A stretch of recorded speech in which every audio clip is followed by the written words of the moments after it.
All right, welcome everyone. Thank you for coming to day 2 of our 2025 GRASS Research Overview. If you did not get a chance to watch last week, it's on our YouTube and our website, so feel free to check that out. We have another full lineup again today, so I do ask that all of our presenters stick to your time. You're going to have a total of 5 minutes, which is not very long. It's going to go by quickly. So I'll be in the front row, or Charity will be giving you a 2-minute and a 1-minute warning so that you know. And then I also ask that our presenters please sign on to Zoom ahead of time before you present so that you're ready for a quick transition. And share your screen. That being said, our first speaker up is Dr. Hsieh. And whenever you're ready, your time will start.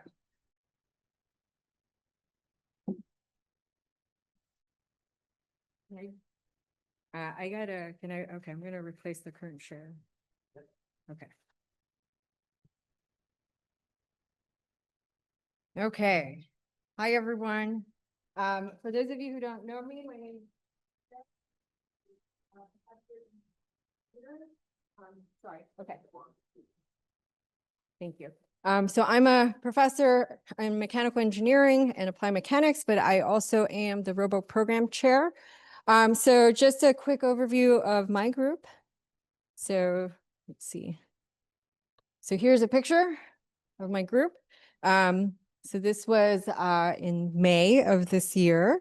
But just to give you a quick sense of the kind of stuff that we do, we are primarily a multi-robot systems group. And so we do a lot of research in the areas where multi-robots are useful. So one of the examples here is being able to do environmental monitoring. A lot of the work that we've done in the past and sort of we're interested right now has really been focused on developing technologies to support ocean sciences. And so the idea here is you want to be able to deploy your sensing assets or your observational assets to collect data in these very complex and dynamic environments. So you probably want to have teams of aerial, surface, as well as underwater sensing assets. And so we do things like, how do you coordinate? Where do the robots go? How do they use their complementary sensing capabilities and mobility capabilities to get the best data? We then ask the question of how do you then fuse that information into a consistent description of this environment? And this is important because that is going to allow you to be able to plan energy efficient trajectories and motion control strategies. So some of the work that we've done is thinking these are pretty complex dynamical systems. So how do we use data and our current understanding of physics and leverage both of those in order to come up with the best models?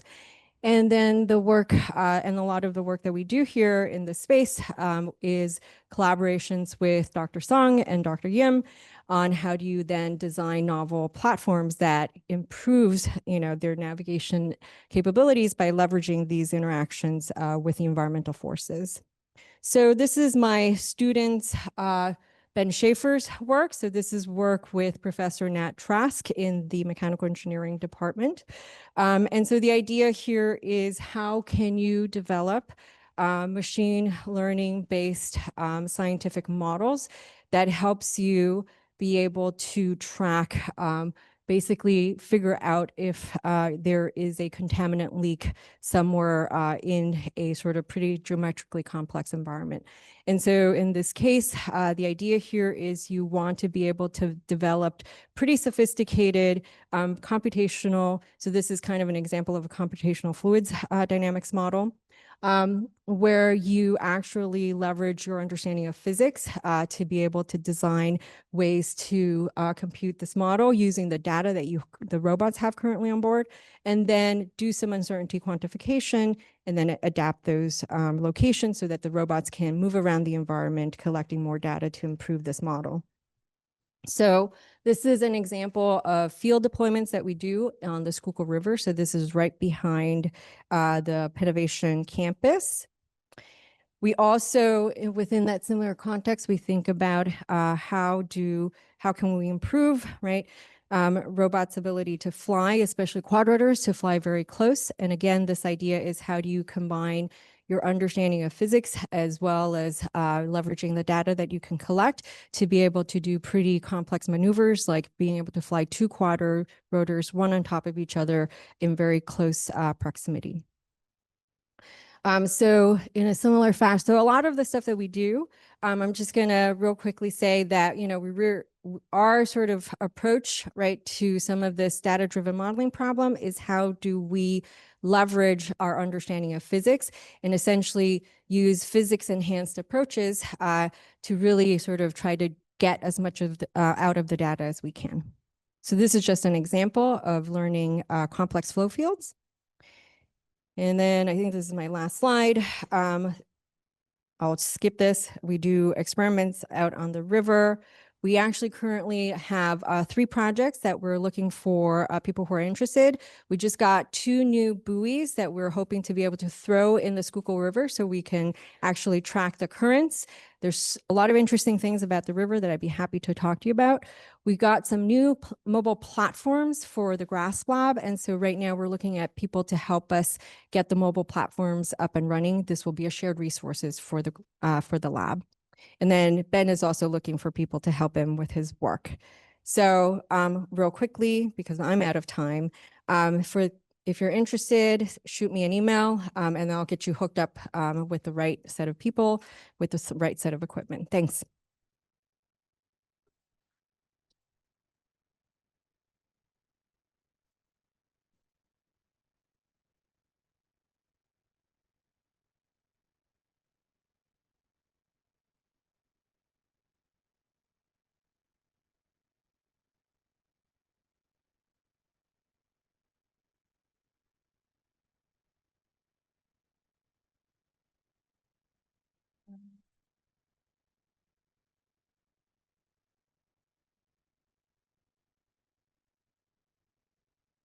Yep. Okay, which mic? This one? Yeah. All right. Hi, everyone. I'm Nadia Figueroa. I lead the Figueroa Human-Centered Robotics Lab. I'm assistant professor in mechanical engineering. I also have secondary appointments in CIS and ESC. So what we do in my group is really study and develop the physical and perceptual intelligence, adaptive intelligence for robots to fluidly interact with humans in highly dynamic environments. Imagine being able to plug in a humanoid robot in this type of environments, a really dynamic kitchen in a Michelin star restaurant where everyone is like bumping into each other, doing different things. That's kind of like my goal. What type of intelligence should robots actually need in order to be deployed in these type of dynamic environments? How can they fluidly coexist with humans and interact, as well as, yeah, there's a little bit of lag. Imagine being able to deploy a robot like in a busy street in Tokyo, right? Like when everyone is moving around super fast. Right now, the types of robots that we see, they can do very agile motions. They can do very cool things, flips and tricks and things like that. But as soon as you plug them into any of these dynamic environments, they're just going to freeze because they have no idea what to do with all of these dynamics around them. Similarly, I'm super interested in physical fluid collaboration. So how can we make robots really understand how to physically collaborate and interact with humans through objects, or even with humans directly? For example, a robotic like exercise assistant that can adapt the forces and stiffness and can help you improve your training. So how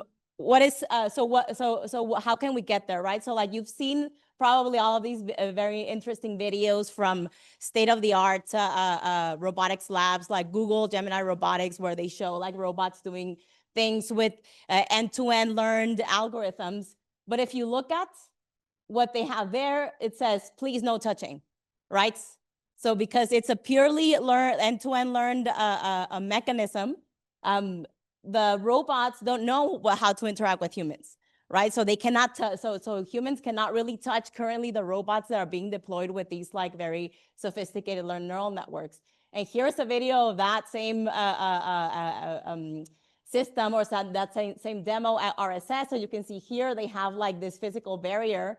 So if we look at what has been deployed currently, this reminds us of industrial robot, right? So like basically industrial robots with that are kind of like in cages. So even though we're improving the way that we program robots, these robots are still not able to interact very sophisticatedly with humans. So this is what I do in my group. We focus on human-centered robotics, being able to fluidly interact with humans, being able to assist humans in everyday tasks, while being able to adapt as well, right? So like our algorithms allow robots to be able to be touched by humans, to adapt very swiftly to these highly dynamic environments like you can see here. And how we do it is by really like developing a very highly integrated algorithms between control, estimation, and learning with safety, stability, and robustness guarantees. And so one of the things how we do it is essentially with a dynamical systems perspective. So I'm going to go really quickly through this because if you're interested in understanding this, you can take my course, which is MEM 6230, which is learning and control for reactive and interactive robots. 1 minute. Okay. Let me see. I'm a bit of a lag here. Okay, let's go quickly over this. So essentially what we do is learning from demonstration, right? We can teach our robots physically what the task is that it needs to do. And we can learn these dynamical systems, which are vector fields that represent the task. We can learn them in any type of space. We've developed really interactive algorithms that are capable of, with a single demonstration, the robot is able to essentially perform the task. So very data, not data hungry at all. We develop control algorithms that are capable to allow humans to safely interact with humans in very highly dynamic environments, as well as being able to touch the robot, as you can see here, while remaining safe. We do force control as well. So like be able to, the robot learns what the task is. In this case, for example, wiping the whiteboard, applying a certain force that it requires in the direction of the surface while being passive to the human perturbations. So all of this is what we do. We also estimate, we do estimation for interaction. So like how can we estimate the state of the human? Either through the kinematics or through wearable sensing technologies. So for example, EEG, EMG sensors, and even ultrasounds, which you can see, we end up having this, what I call muscle in the loop control. So this is like the newest experiment that we have currently in the lab, which we're gonna do a user study in a month or so, which we're gonna hope that people can come into the lab and work out with our robots. In this case, there's an ultrasound sensor that's connected, it's mounted on your arm. It measures the deformation of your muscle, and then the robot adapts to the deformation of your muscle. So if you're interested in learning what we do in my group, I teach a course exactly in all these topics from my textbook. This textbook is available in this library. There's also a Chinese version that we just released a couple of months ago. My class is MEM 6230. Requirements are MEM 5200 and MEM 5170 and one machine learning course. So this is my group. And if any of you are interested in working in my group, we are hiring students this semester, so that there's going to be a new list of projects that we're going to develop that we're going to release in 1 week from now. So just to look out on Slack or on emails, and we're going to release a list of projects, and just let us know if you're interested. Yeah.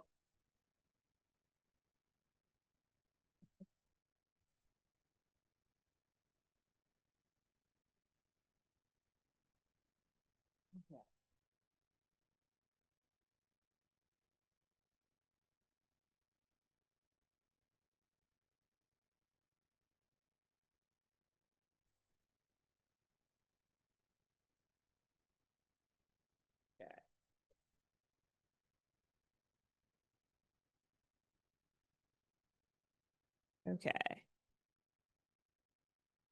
Going slightly out of order.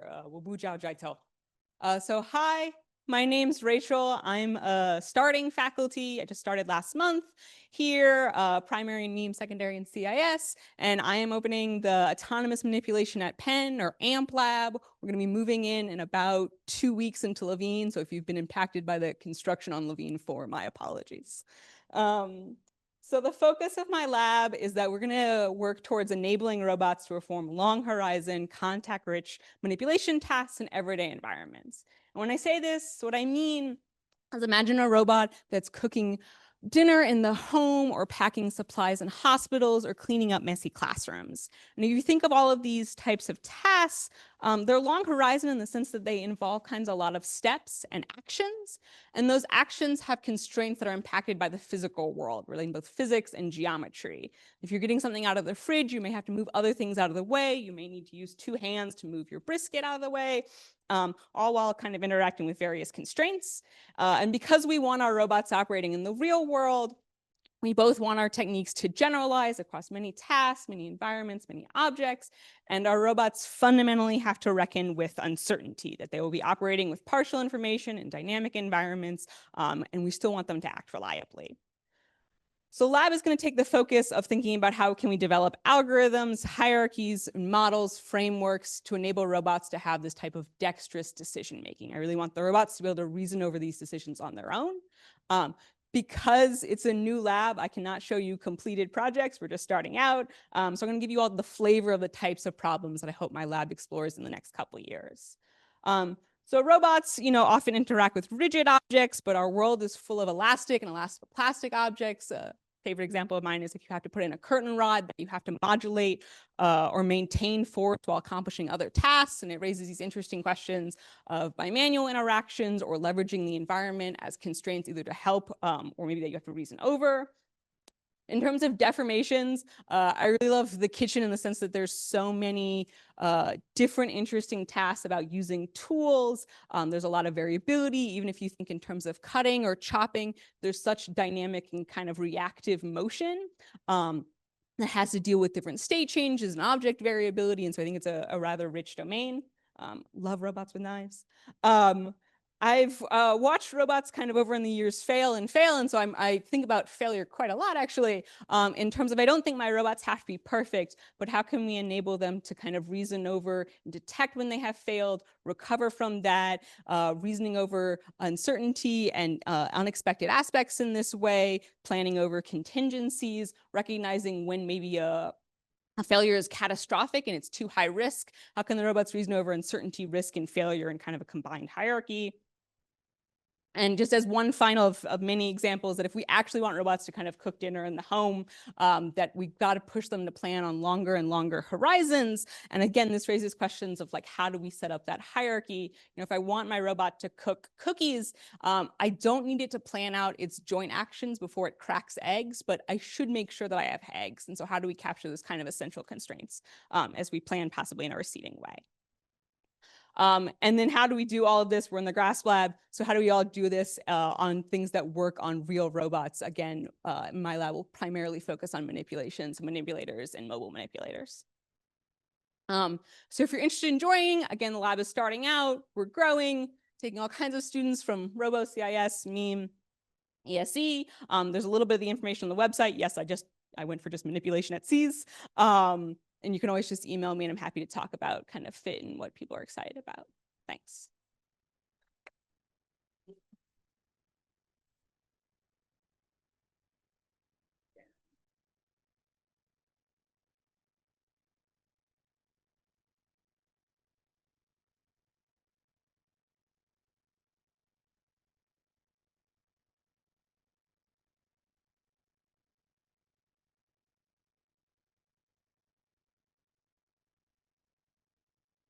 Good morning, everybody. My name is Francis Sowande. I am a PhD student in MEME, and I'm here today to talk about the Rehab Robotics Lab.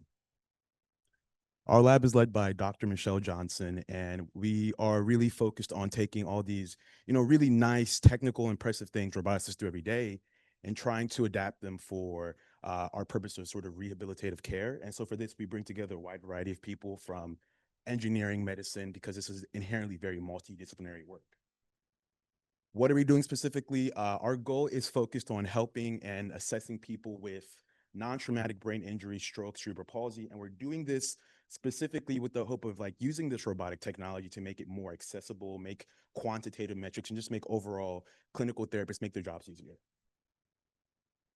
We work with a variety of people all over the world. Obviously, you know, we are part of the GRASP lab, but we also work with Penn Medicine, CHOP. We work with the Princess Mariana Hospital in Botswana and the Cree Rehabilitation Center in Mexico. Now I'll talk about some of our projects. The first one I'm going to talk about is the sort of rehab cares or TheraDrive robot. And like the title says, this is a robot-based cognitive and motor assessment for impairments across the range of, you know, aging, HIV, and stroke. Looking at the bottom, the robot itself is not super complicated, relatively speaking, right? It's a 1-degree freedom robot with a gearbox, a torque limiter, and an encoder. And this lets us have space to focus a lot. This makes it more accessible, easier to build, but also we can focus specifically on designing games for understanding these impairments and even providing sort of rehabilitative games as well. We can focus on user experience as well as developing some of these haptic connections to make the games more robust. Looking more at these haptic connections, there's another project sort of based off of this called the TheraDiad, where you take 2 of these robots and you connect them between 2 people of varying sort of experience with the robot. As you can see there, and they're like haptically connected. So there is a force you can feel as a result of your partner. Once again, they're engaging in games. Additionally, we have projects involving quantifying impairment, specifically using biosensing. So using the robot as well as EMGs, ultrasound, IMU, what more can we learn about to help us better characterize these impairments and help these patients better? The next project we're going to talk about is something I work on a lot, which is the PANDA project. Specifically, as you can see, this is about infants and babies. We are looking at trying to quantify impairment. That way we can provide healthcare much earlier for these infants. We do this specifically through 3 main modes of sensing. We have 7 cameras to capture motion. We have center pressure mat to capture balance and a toy for interaction. We actually finished doing all our data collection over the past 4 years earlier this year. And so now we're really looking at building data-driven models using data from both impaired and unimpaired infants to get an idea of, in these first 6 months of life, what are the things that we can characterize about impairment. And we, you know, again, we're looking at sort of a variety of data, center pressure, interaction, as well as 3D pose data. Next sub-projects for this, we have the Lossy Sensor project, which is taking the toy we developed and expanding beyond sort of simple FSR sensors. And these are 3D printed lattice structures with fiber optic cables wound through them. And the idea here is they give us more information than our typical FSR sensors. And so what can we do to classify sort of infant interactions as they play with this new toy? The next one you see is the infant simulator, which is what I work on. And it might look a little bit silly, but you can't ask an infant to move your arm 10 times so you can get an idea of the kind of data you have. So we built this robot to fill in the gap of, we want to collect some data and understand like motion and relationships between motion and sort of balance. And so the robot helps share. As you can see the bottom there, we're able to even predict some of the robot's motions. The final project I'm going to talk about today is Flow. Flow is a combination of a sort of social robot as well as a telepresence robot. Sometimes the thing that makes rehab inaccessible is just that people do not have physical access to a therapist. And so this fills the gap in by letting the therapist interface with their patient, but in a way that is interactive. Flow can play games with the patient, Simon says, and we're even looking to make Flow more dexterous and more smart. Now Flow has more contact, sort of more manipulation, sort of dexterous hands, and we're looking to see this, employing this with you know, adults, children, and a variety of people. We have a lot of other projects. There's so many things we're doing and applying, and new ideas are coming up every day. We're looking at brain imaging and machine learning to quantify impairment, safe robot-assisted therapy, similar to what Dr. Figueroa does. And, you know, we're learning a lot of other things. If you're interested, here's a list of PhD students on our emails, as well as Dr. Johnson's email. Feel free to reach out to us, and thank you so much for your time today.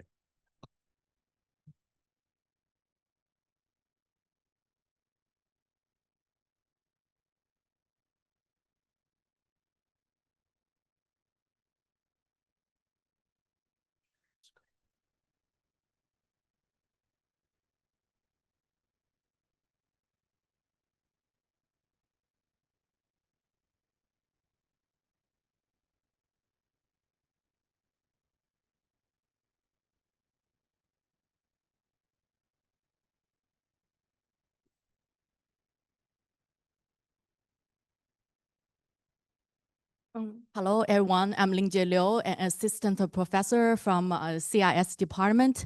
My research is about reconstruction and generation of 4D dynamic scenes. In my lab, our long-term vision is to reconstruct and understand the real-world scenes that show here. We want to reconstruct high-quality geometry, appearance, and physical properties of the scenes, and also the motions and the deformations of dynamic scenes. And with this reconstructed 3D assets, we hope that we can regenerate or recompose the two new 3D scenes as shown here. And we hope like these technologies can be used to build 3D aware intelligence and robotics systems that collaborate with the robotics people in the GRASP lab. So first, I give a brief review of our previous work in 3D reconstruction and generation, focusing on geometry and appearance. So we can do like the very high quality surface, the geometry and appearance model reconstructions in just 2 minutes. And recently we pushed this boundary to reconstruct the 3D from a single image in 1 second. And we also do a lot of like scene generation from this text as input. We can generate these large scale things, and you can view this from arbitrary viewpoint. This is a collaborative work with the Costas group. So we constructed the human poses from the any videos that it can be from YouTube video. And I have also done some work to reconstruct animatable human models. And after you reconstruct that, given the driving motions, that you can drive the virtual avatar to move and render from arbitrary views. And also collaborating with the Dinesh, we have this work for the controllable human motion generation with the trajectory and the language control. And with the language models, we can design like our garment as shown here. Yeah, it can have some very realistic the garment. And our recent focus is physics grounded 4D reconstruction and generation. So what we have done here is we can reconstruct physical properties from videos. And after we constructed, you can control like different materials and add some boundary conditions and generate some new things. And this is a work collaborated with the Eric's group, and we predict the physical properties just from images. So as you can see here, like you have all these physical property materials and everything, and then you can, after you reconstruct it, you can plug in the blender and render different things. And this is a work that we can control the current video models to generate some physics grounded videos. On the human side, this is a work to learn the human skills from mocap data. After you learned, like you have to have this physical character controller, and then you can control your character to interact in the virtual environment and also to accomplish some tasks. And also do some like human object interactions or the human and human interaction. And we also further explore like how could we learn the human skills from the videos and so we can have like a photorealistic,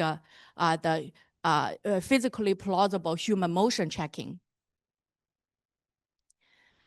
For our next steps, first is a large scene physics grounded 4D reconstruction, as you show here. Like we want to reconstruct like a physically plausible 4D reconstruction for these large scale things involving human and the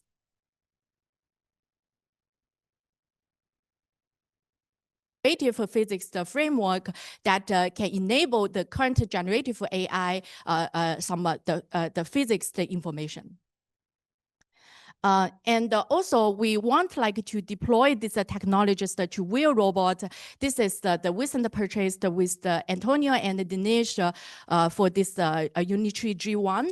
And we hope that I want to thank like all my collaborators and if you are interested in my research, feel free to contact me. Thank you.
Do I need to audit? No audit?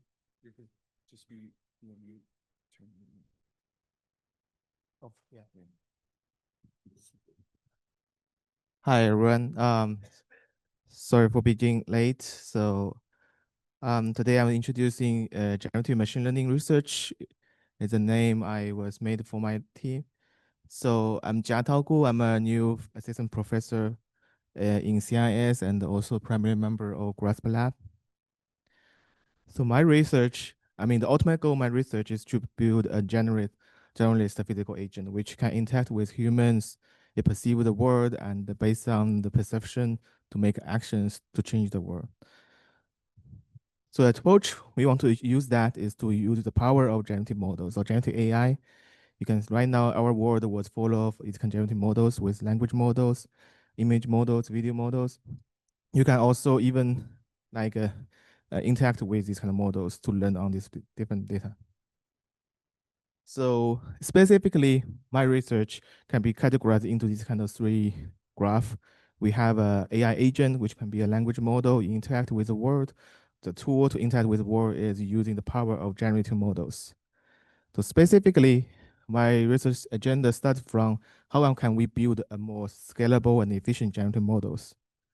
In the past several years, for example, we have been working on something like scalable generative models to generate images in a multi-scale way so that you can train them efficiently. We also approached ideas how we can better unify autoregression model and diffusion models to form a new type of generative model so that it can be trained more efficiently and then scale to much larger scales. For example, this year we also present something called DART, which is a unification of autoregressive diffusion models such that you can generate the things in a much shorter sentence, but you can just like generate a sentence to generate images. This kind of model achieved a unification of like a discrete continuous variable so that you can generate a text and images jointly with the same model. But also, there's another work I was very interested in is we also showed that we can actually train a new type of generative model completely different from the standard like diffusion models to do image generation as well. The specific type of model is called autoregressive flows, which is a different type of models compared to diffusion models, can also be used to generate, train them end to end. The specific advantage of that is you can train this model end to end instead of like a diffusion model, you add noise. We can just train them end to end and generate them on the fly, just like autoregressive models. And this model shows impressive results compared to existing models, and it shows emergent capability of editing as well. We also have the research on efficient generative models where you can have trained models. For example, you can do a sequence editing with autoregress and sequential parallel generation in the past. We also have research before working on this kind of adaptive image and sequence generation with transformers. Recently, we also showed a lot of work trying to adopt a model to distill that to make it more efficient.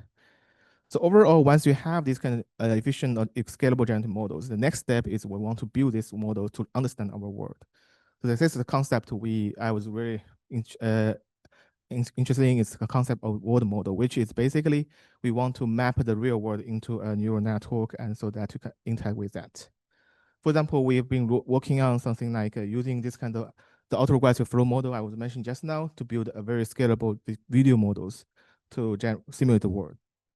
But the problem of video model is that our world is actually 3D.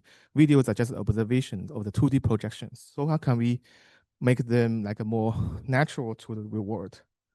The thing is, we have also explored a lot of other directions to incorporate 3D information into the generative models. For example, 3D GANs and also 3D plus diffusion models, of course. And this year, we also present something called the world consistent video generation, which you can generate videos consistently with the 3D points. So that with these kind of 3D points you generated, you can use it as a spatial memory so that you can query that in the generation of these kind of world models. So finally, once we have this world model, the next step is maybe the action conditions. So we want to have the actions. This involves also our future research area, which you can combine all these three parts into form a unified agentic systems. This agentic system may need a lot of pieces, not only the thing I would describe just now, but you also need to have a lot like reasoning plannings, VLAs, real-time actions, and the memories. And all these things combined is something what I'm interested in right now. So finally, I was also interested in how to build a few brain-like intelligence that can be inspired. And this is my current team because I'm the first year assistant professor, and welcome everyone who are interested in this area and join us. Thanks so much.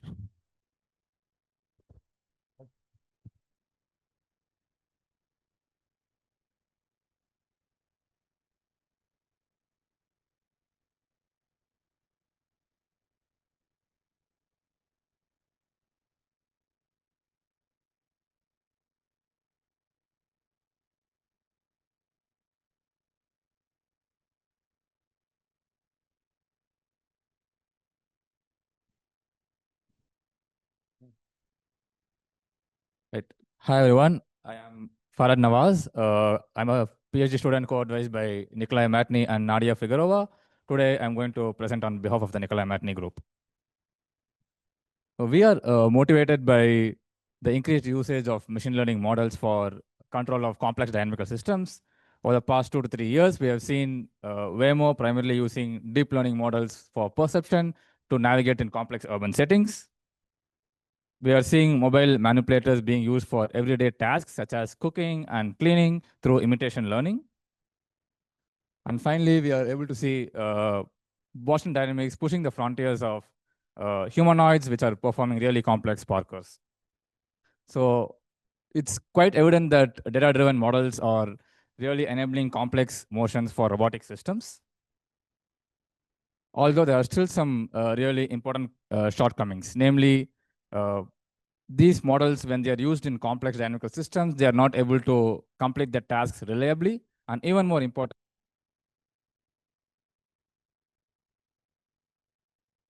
or even killing humans.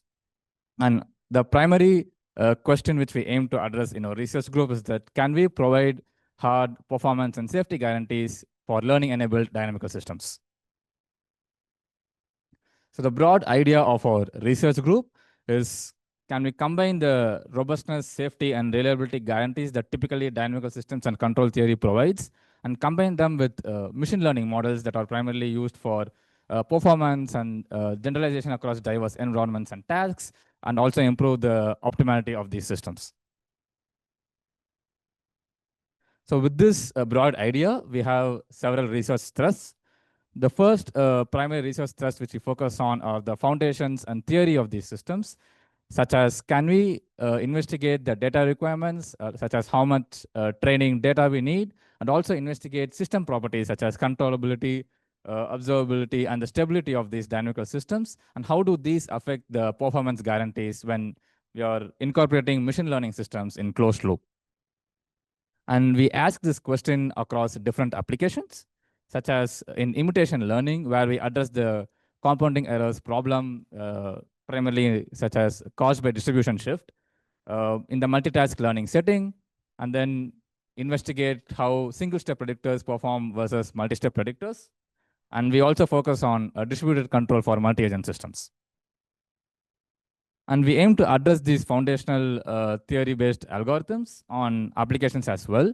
Here, this is work from Anish by collaborating with the Kumar Lab, where he focuses on robust perception-based control, where a quadrator navigates in both indoor and outdoor environments by using event-based cameras.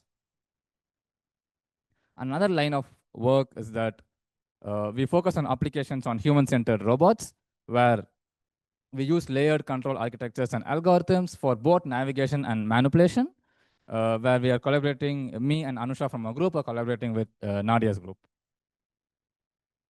I would like to briefly talk about one line of work where we are using rich neural OD-based models, which are learned from just 3 demonstrations to learn really complex periodic motions, such as shown here. And we focus on the task and motion planning layers that provide task satisfaction guarantees at the task level and provide safety and stability guarantees using control theory at the low-level motion planning level, and implement these planners for real robotic systems, such as a Franca robot arm performing wiping motions for a human mannequin and also wiping on a whiteboard in the presence of online disturbances and dynamic obstacles. Finally, I would like to conclude this talk by mentioning all our current members and also several other alumni. Please check out our webpage and feel free to reach out to any of the members of the group to learn more about our work. Thank you.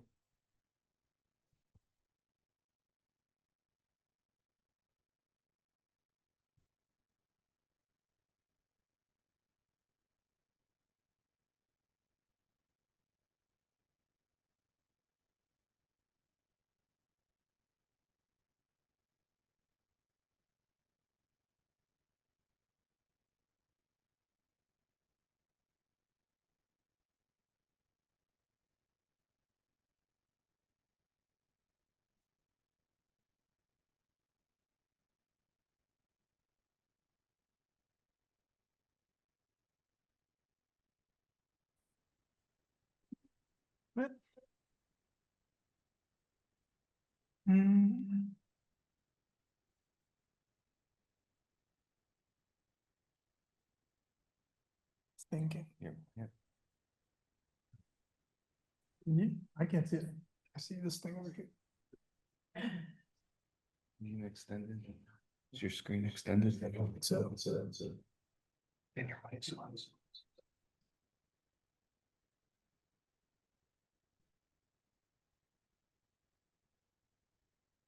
Where's the thing? You got done. It's the other guy.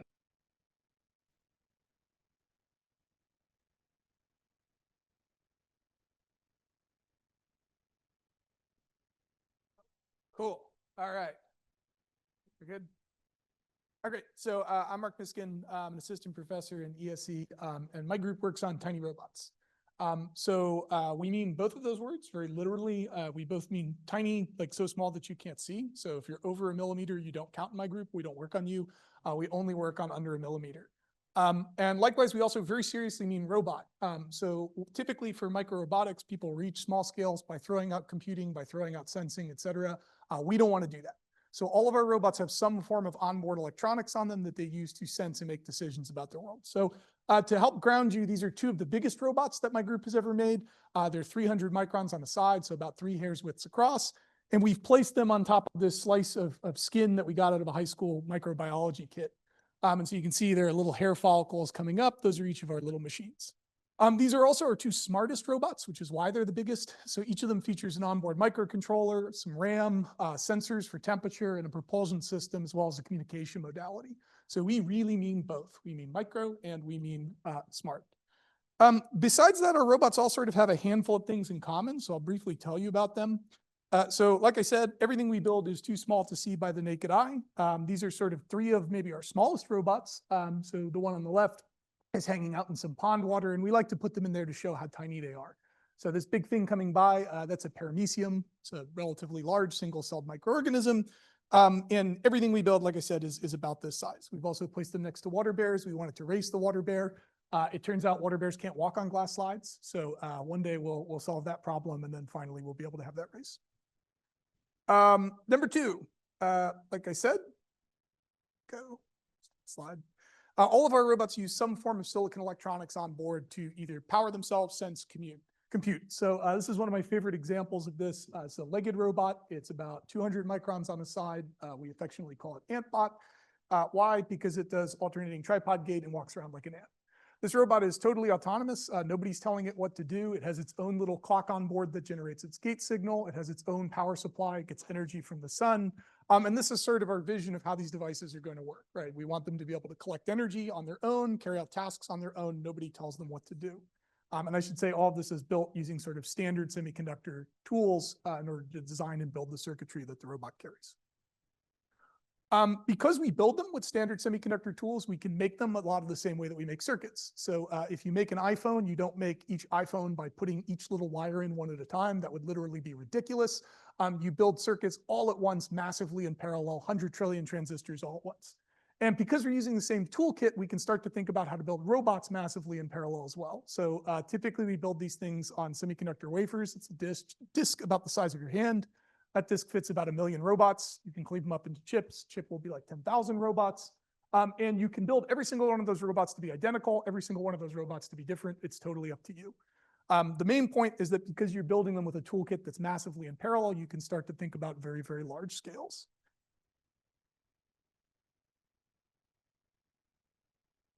For all the processes we use for building these robots. So this is sort of the final stages of deploying some of these machines. And you can see there they are folding up into their final little robot forms. So your swarm of tiny robots. Once these things are released, you can basically treat them like chemicals, which is kind of another peculiar thing of working at small scales. So usually robots are hard to move around. Ours you can suck up in pipettes and then inject them back out. You can move them from one place to another very, very easily. And we like to put them on coins and give them away just for fun. I'll briefly talk a little bit about our smartest robot just for fun. So here's kind of the one that I showed you in the beginning of the talk. This is one of the first micro robots that's able to do sense, think, act all by itself at this length scale.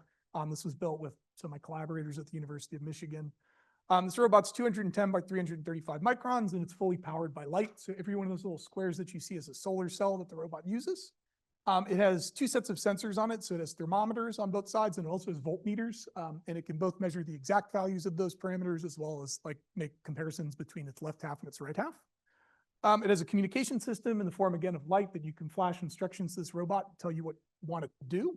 So basically it looks for variations in light intensity and then decodes those as bits. It also has a passcode, so it will only respond if you've sent it first, like its name, and then you say, okay, now I want to tell you what to do.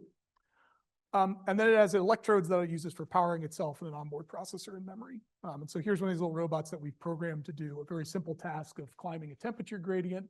You can see the robot orients itself to the gradient. And then once it does that, it kind of travels on this little beeline to go climb to its colder environment. And all of this is happening with the robot making decisions all by itself about how it should change its propulsion with nobody telling it what to do. You might be wondering, what do these tiny robots do? And of course, that's the most of what my group actually works on, is building them and then deploying them for things. We kind of work in a wide variety of spaces. So at one extreme, we build adaptable sensors. If you're building things that are small, you don't always know where you want to make a measurement. We have an increasing effort now in neural interfacing. So using the technologies we developed for robots, like small sensors, small electronic systems and packaging to make recordings in the brain. We have several projects about using these robots like chemicals and a bunch of things in biomedical engineering like regenerative medicine. I'll leave you one thought, and this is something I think is really cool, and I actually think it's true. I am equal parts nano person and robo person, and I think that the idea of thinking about small scales is something that you can control and engineer is relatively new. Historically, if you were to look at small sizes, you would see things moving around if they're alive, right? You'd see cells, microorganisms, that's about it. But kind of in the last 20 to 30 years, I think that paradigm has really shifted, and we as engineers can legitimately think about, is this an environment that we can shape and control? And of course, if you're wondering what's down there, why would you want to shape and control? I'll remind you, you are a big machine made, of course, of tiny machines, and that the idea that the fundamental length scale of life is somewhere that we can begin to interact with, I think is a very powerful concept. So thank you.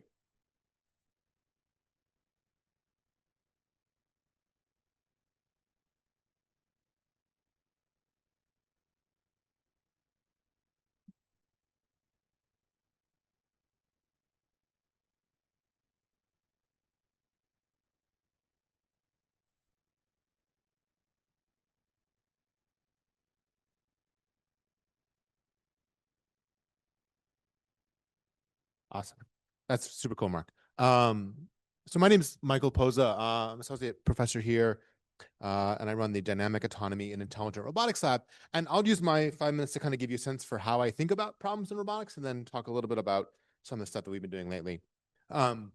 So, if you think about like what the promise is of, let's say, in-home robots, okay, we're now as a field raising billions of dollars with this promise that these robots are right around the corner. What do we want them to do, right? If I'm going to buy a robot for $10, $20, $50,000, whatever it's going to be, it should be pretty capable, right? So maybe it needs to wash dishes. Okay, Mark made the point the other day that you have dishwashers. Okay, whatever. So, but sometimes you still have to scrub stuff, right? Now everything goes in my dishwasher. Okay, but there's a huge amount of variability even in this maybe silly task of dishwashing, right? And across different sinks and dishes and pots and various degrees of clutter. Okay, then we need maybe have bottles and who knows. Okay, so after even washing dishes, though, I find the most annoying thing to put the dishes away. So you have to put them away, and putting them away, if you don't have a huge kitchen, involves some element of stuffing them into a space that's not quite big enough for all the things that you really want to put there. So now you have to deal with clutter and multiple objects at a time. But again, these robots are going to be expensive. They should be multi-purpose, so maybe they should be able to cook. Now, cooking is this interesting task that's sort of forceful. It's very timely. It involves all kinds of weird materials and chemical processes. It involves heat and safety. But then also robots should help around the house and put stuff away. So the point is, if we imagine what these robots actually have to do, and we compare even this pretty simple list of things to what you've seen robots actually do, there's still a really big gap. And so as an academic, I like to think like, what is this field going to look like in 20 years? Okay, so maybe I would argue that in 5 years, we're not going to see these robots in the home, but maybe in 20 years we might. And so how do we get to that point in 20 years? Well, I think, okay, again, this is more of my philosophy, we're not going to fully rely on memorization. So our robots are ultimately going to have to do something that they've never quite done before. Maybe it's something they've never seen before. Maybe it's a permutation of a task that they've never solved before. And if I want a robot to be able to do that, it needs to bring in some kind of prior information along the way. It's not going to sort of approach things tabula rasa as a newborn. And so that prior could be vision and language. It could be physics. It could be some kind of control. Okay, so this is sort of just a little philosophy take. I'll talk about two kind of projects that we've been working on in the lab that sort of try to address this question. So the first one is, what can we learn from very minimal amounts of data? And particularly when the visual data is not quite good enough. So in this case, we have a robot that's playing with this milk carton, but it can only kind of see half of the milk carton. And if you ask a state-of-the-art vision model to predict what this object is, what its shape might be, what its properties are, the fact that it's so heavily occluded means it doesn't really figure it out. Okay, but you as humans can look at this video and actually start to infer something, right? You know where the robot is, and you know that the milk carton moved, and it moved in a way that implied something was probably touching, and that something was probably the robot, and also the ground. And by combining these facts and your understanding of physics, you can start to infer what its shape must have been, maybe some of its other physical properties. And so we've had this sort of long ongoing line of work where we're trying to take some understanding of physics, and particularly how things make and break contact with each other, and embed that into a learning architecture. So a physics-informed learning, but physics of contact in particular. And one of the outcomes here is with it 2 seconds of data, we can then reconstruct things like this milk carton. You can see the purple shape, that's sort of our learned shape. And then you can, off to the races, you can plug that into your favorite model. Okay, you can do this for lots of different objects, and you can compare this to various baselines that only use vision or use deep generative models. And great, okay, our numbers are better, whatever. Okay, I have 2 minutes, so I'll keep going. So the other topic that I think is super interesting in the lab is thinking about control. And when we think about control, what we're really saying is we want to sort of solve these classical optimal control problems where we select actions to make something happen. But we want to do this for something like dexterous manipulation, where the core challenge is that things don't move until you touch them. And when things don't move until you touch them, you get this non-smoothness in the physics. And all of your favorite gradient-based algorithms don't work very well because you have this point of non-differentiability. So no amount of reasoning about what I do with my hand waving it in the air ever will tell me about what's going to happen when it actually touches an object. So I won't kind of go into the details here, but we want to do this in an online setting in a way that's sort of demonstrating dexterity. And I'll show a couple of examples of some of our MPC algorithms here. We've given the robot the objective of moving the tray. That's the only thing that's really been stated. It also has a physical model. And then it realizes that to do that, it's going to have to go through these stick slip, making and breaking contact transitions. We're circulating, pulling it, sliding it, pulling it, sliding it in order to lift the tray up.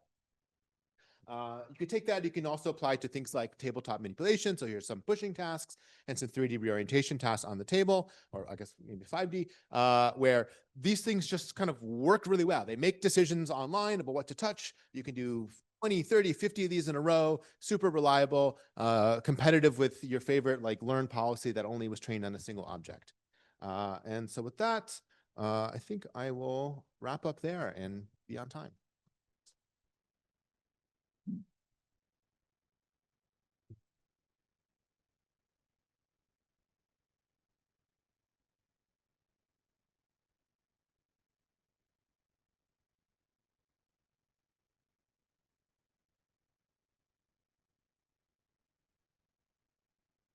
All right. Hi, everyone. My name is Darshan. I'm a PhD student in the CIS department. I'm here on behalf of Professor René Vidal to tell you a little bit about what our lab does. Our lab is known as the Vision, Dynamics, and Learning Lab. Our lab comprises of a diverse set of students across many departments. Primarily, a lot of us are in the CIS department, but we also have students from the Applied Math department, biomedical engineering, as well as electrical and systems engineering. Our lab focuses, I'd say, on 4 different research fronts. The first is on just broad machine learning, understanding representation learning and how machine learning, what the mathematics of deep learning are. The second thrust is on trustworthy ML, developing and understanding robust and interpretable ML algorithms. This includes LLM safety as well as LLM steering. Within computer vision, we do a lot of work on understanding humans, such as motion recognition, action recognition, and really understanding how that interacts with fundamental computer vision tasks like pose estimation. And within biomedical applications, we also work on a rich variety of applications, such as autism, Tourette's syndrome, radiology, and others. So I'm going to give a sense of a couple of sample projects within some of these research areas. In the broad area of machine learning, a really large focus of our lab has been on the theoretical front, understanding the fundamental underpinnings of deep networks, such as understanding when they work, what is work such as optimization, understanding how factors such as initialization of gradient descent or learning rate play with global convergence guarantees, dynamical systems and learning dynamics, particularly when these networks are very overparameterized. Another very large focus in our lab has been really understanding when can we learn good representations of data and how can we do this, incorporating techniques from clustering, dimensionality reduction, and really taking into account structures of data such as unions of low-dimensional subspaces and integrating them with modern deep learning encodings and representations. And we apply these to a broad set of diverse tasks, including both vision and language tasks. Lastly, on the front of trustworthy AI, we work on 2 broad areas. First, in the area of robustness, understanding when classifiers can be developed that are robust to small perturbations to their input. This can be done both in the vision domain as well as nowadays in LLMs, understanding jailbreak attacks, when they can be developed and when they can be mitigated. Another push is in explainability, where our lab has developed a framework called semantic information pursuit. This is an algorithm that is explainable by design and it performs classification by sequential query answering about an input, which is interpretable by design. In the areas of computer vision, a broad focus of our lab has been in using large vision language models and adapting them for various tasks, for example, for scene interpretation, as well as more fundamental computer vision tasks, such as object detection or visual question answering, some of which are related to pushes such as developing interpretable algorithms by actually using these visual question answering tasks. Like I said, another focus of our lab is really understanding human motion. And so we've been working on developing some foundation models for human motion, such as developing embeddings that allow for these core computer vision tasks like pose estimation, motion synthesis, as well as action recognition. And then the last front, just broadly in the area of deep generative models, is understanding when these models can be controlled and how we can steer these models to perform everyday tasks that we care about. For example, if we take tasks such as image restoration, where we might want to steer a vision generative model to output something that is a restored version of an image that has been degraded of some kind, how can we develop algorithms for that? Also applications such as image editing, where we want to leverage the power of these generative models to edit images corresponding to different text prompts. And this also includes video tasks such as novel view synthesis, where we are just given an image of a one view from a camera, and we want to actually generate a video of a as if the camera was moving and panning to a different location. And the last area that we work on is a variety of applications in the healthcare domain. One that's particularly interesting is developing a new sort of blood test where we take a drop of blood and pass it through a specific microfluidic device and image it. And from that image, we produce a blood test result that counts the different cells and so on, which involves a lot of computer vision techniques for imaging that blood. Other applications include autism diagnosis, for example, estimating how well a child can imitate actions performed by a human, which has been shown to be linked to diagnosing autism. And lastly, also performing tasks such as tick detection from videos of a child in a room. So of course, these are a broad set of topics, and we work on many other projects within these. So I'm happy to talk about any of them, but I just wanted to give a sense of some of the projects that we work on, and I'll conclude there. Thank you.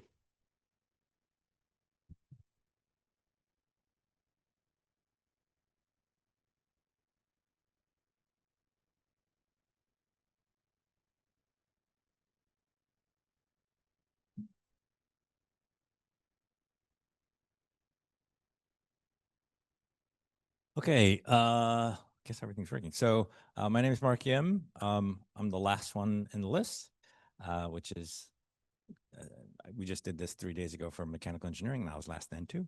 That's, my name happens to come at the end of the alphabet, that's okay. So I'm gonna talk about 5, I have about a dozen projects. I'm gonna talk about 5 of them. Just to give you an example, mostly what we do in my lab is we build things. So we design and build robots. So what I'm gonna show you mostly is unpublished stuff that we're just starting to work on these days with archive. All we're doing is non-peer reviewed stuff. Maybe it's okay to try, whatever. So one of the recent contracts that we just had a couple months ago is what we call champs. Essentially, it's like a snake robot looking at many highly related mechanisms. The thing that's new here is instead of having a motor on every link, we have just a couple motors down at the base, and we have a latching mechanism for each joint as it goes down. And hopefully we can reach 100 articulations. The goal is to see theoretically what limits us from having very large number of articulations. I don't know if we'll actually get to 100, but that's kind of the basic idea. We've been doing work for a while on these single motor flyers. This is the one on the right is the smallest flying robot in the world, according to the Guinness Book of World Records. One of the new projects that we're thinking about is so we're currently looking at how can we control them. The one on the left is a larger, like about 4-inch version. One of the things you'll notice is a single motor with 2 rigid bodies that are spinning constantly. So one thing that people often want to do with these vehicles is put a camera on it.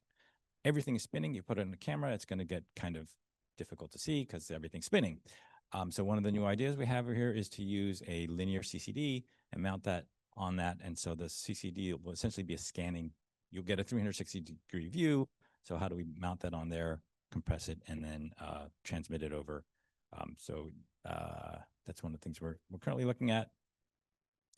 The variable topology truss is another project where we have, this is much larger. So I work a little bit with Marc Miskin on the tiny robots that are microscopic. This is on the opposite scale. We can make very large robots that can reach up to the ceiling. Each of the members here can extend. There are prismatic joints. I'm going to jump forward here a little bit. You can attach them into a lot of different configurations for different topologies. And then the way that currently, in the past, the way that you change the topology, change the configuration is you take them apart and we put them together again. And so this just shows you some of the different configurations you can have. The new thing that we're working on is doing this autonomously. So we have, if you attach and you dock in the plane, it's much easier than if you do things in 3D. So we recently have shown that we can move around in the environment, dock together, and then once you've formed some shape, going from a planar configuration to a non-planar configuration is a little bit difficult because you're in a singularity. So if you climb over a bump in the environment, you can then get out of that singularity, then form 3D shapes. So we just submitted something on archive on that. Another thing so that's also an example of a self-reconfigurable modular robot. So we've been doing this for the past 30 years. So this is an example of robot that can move around and then dock together. It uses something that's called electropermanent magnets to attach. And then once you're together, you can form articulated arms or other things that you want to do. Currently, we have a project where we're trying to change the second version of the hardware, add cameras on each module, that type of thing. So why do you want to do something like a self-reconfigurable modular robot? It has 3 promises. If you have a lot of these different modules, you can be very versatile, form different shapes you want, 5 arms, 10 arms, whatever, you can put them together. It can be robust because it can self-reconfigure. If some of the modules fail, you can throw this away, put new ones on, reconfigure.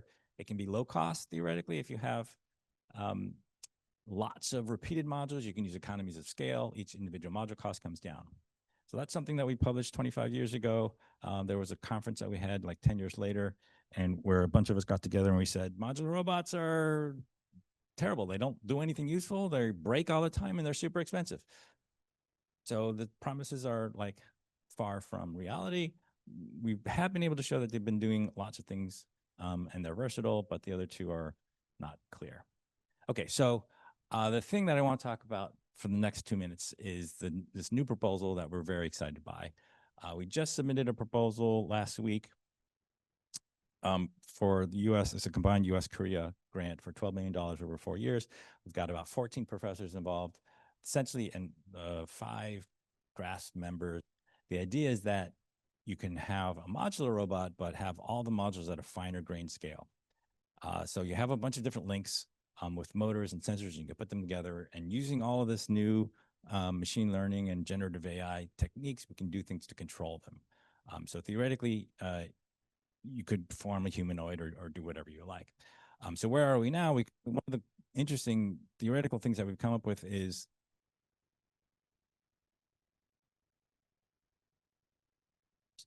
it turns out that if you can take 100 of these actuators, put them together, and they will be essentially equivalent to one of the big motors that you might see on a humanoid robot.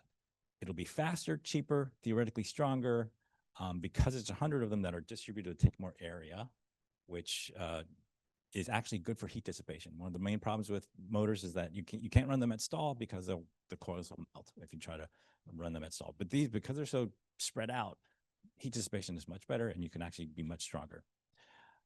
So how do you put them together? How do things parallelize? Can you make these different shapes and put the centers and all that kind of stuff? So that's stuff we're currently working on.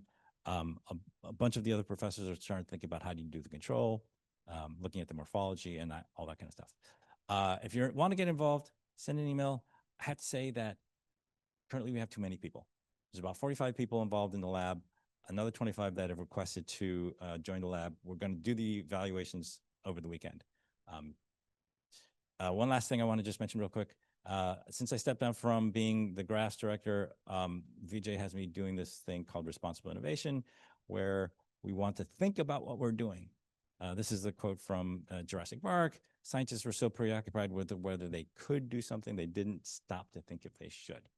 Like, should we make this kind of crazy humanoid robot that can change its shape and do anything, and then turn into Terminator 2, and then it's going to be the end of the world. I don't know. So just taking a step back in any kind of research that we're doing, and just think about what we're doing, and ethically, and about the future.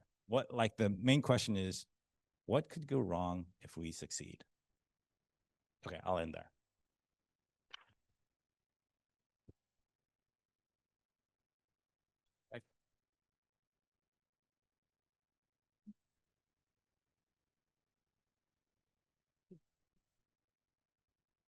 Okay, so that concludes our part 2 of our GRASP research overview. And next week, we have Dr. Max Welling from the University of Amsterdam.